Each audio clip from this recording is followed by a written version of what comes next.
मेरा नाम है वर्षा और मैं आप लोगों को RW ट्यूशन क्लासेस पर क्लास 12th की हिंदी के सिलेबस को याद कराने वाली हूँ। सबसे पहले हम शुरू करें साहित्यिक परिचय याद करना। तो जो आपके पद्यखंड के इंपॉर्टेंट साहित्यिक परिचय हैं उसमें एक नाम है मैथिली शरण गुप्त का। तो मैथिली शरण गुप्त के साहित्यिक परिचय को हम लिखेंगे। मैथिली शरण गुप्त का जन्म 1886 ईस्वी को चिरगांव जिला झांसी उत्तर प्रदेश में हुआ। बाल्यावस्था से ही इनका काव्य रचना की ओर झुकाव था। आचार्य महावीर प्रसाद द्विवेदी की प्रेरणा से इन्होंने हिंदी काव्य की नई धारा को सशक्त किया। राष्ट्र प्रेम और देशभक्ति के भावों से युक्त इनकी कविताओं ने उन्हें राष्ट्र कवि का सम्मान दिलाया। इनका निधन 1964 ईस्वी को हुआ। सेकंड हेडिंग साहित्यिक योगदान।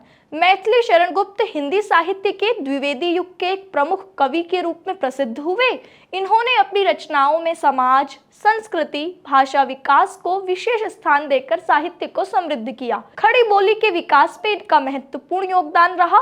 उनके इस योगदान के कारण उन्हें राष्ट्र कवि की उपाधि से विभूषित किया गया। मुख्य रचनाओं को याद करने की ट्रिक। भारत में साकेत की पंचवटी में यशोधरा जयद्रथ वध की कथा सुनाती है।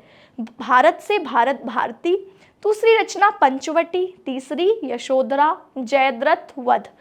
लेखन शैली की बात करें तो गुप्त जी ने खड़ी बोली में काव्य रचना करके इसे ब्रज भाषा के स्थान पर प्रतिष्ठित किया।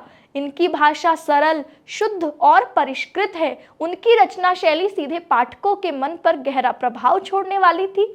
निष्कर्ष रूप में कहें तो मैथिली शरण गुप्त का निधन 1964 ईस्वी को हुआ। उनके निधन के बाद भी उनकी रचनाएं और उनके विचारधारा आज भी जीवंत हैं। वे हिंदी साहित्य को नई दिशा देने वाले महान व्यक्तित्वों में से एक माने जाते हैं।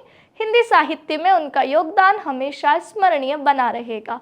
कैसी लगी आपको ये वीडियो? कमेंट सेक्शन में फीडबैक देना ना भूलें। नमस्कार।